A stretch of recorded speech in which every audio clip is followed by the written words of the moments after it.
Hello guys, আমার নতুন একটা ব্লগে সবাইকে স্বাগত। আমি কাবেরী আর আমরা ব্যাঙ্গালোরে থাকি। আজ ফ্রাইডে আর এখন সময় বিকাল 6টা। গুড ইভিনিং সবাইকে। আশা করি সবাই ভালো আর সুস্থ আছেন, আমরাও খুব ভালো আছি। আজ আমি আর আমার মা বিকালে বেরিয়েছিলাম হাঁটতে। তখন ভাবলাম পাশের মন্দিরটা একটু দেখে আসি। মা কিছুদিন হলো ব্যাঙ্গালোরে এসেছে, এখানে থাকবে কিছুদিন। তো চলুন ভেতরে গিয়ে মন্দির দর্শনটা করি। মন্দিরে ঢোকার সাইডেই আছে কিছু ফুলের দোকান, যারা পুজো দিতে চান এখান থেকে ফুল নিয়ে নিতে পারবেন। মন্দিরটির নাম শান্তিধাম টেম্পল। এখানে একই সাথে সাই বাবা টেম্পল, মঞ্জুনাথা স্বামী টেম্পল, শ্রী সন্তোষী মাতা মন্দির আছে। মন্দিরটা সপ্তাহ 7 দিনই খোলা থাকে, কিন্তু ওপেনিং টাইম এক থাকলেও ক্লোজিং টাইমটা আলাদা আলাদা আছে।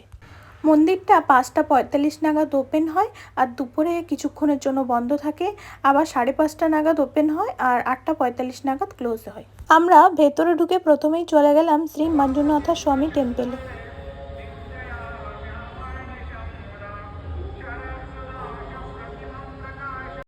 মন্দিরটা পুরো ঘুরে দেখার পর প্রণাম করে আমরা বাইরে এসে দেখলাম একটা শিব ঠাকুরেরও মূর্তি রাখা আছে, সেখানে মা এখন প্রণাম করছে। আমরা এখন যাচ্ছি সাই বাবা টেম্পলে।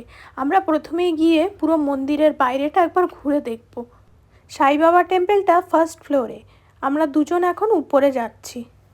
বেশ অনেকটাই বড় মন্দিরের এরিয়াটা, আর মন্দিরে ঢোকার গেটের দুপাশেই রয়েছে দুজন দেবদেবীর মূর্তি। আর এখন তো ব্যাঙ্গালোরে মাঝে মধ্যে বৃষ্টি হচ্ছে, যে কারণে এখানে প্লাস্টিক পেপার দেওয়া আছে বলে মনে হচ্ছে।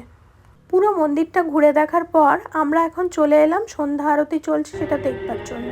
আমরা দুজন ভেতরে গিয়ে মোটামুটি 8 ঘন্টা মতো বসেছিলাম।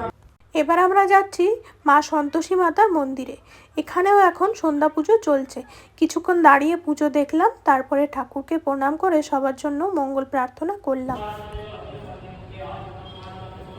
এখান থেকে ঠাকুর দর্শন করে আমরা বাইরে চলে এলাম।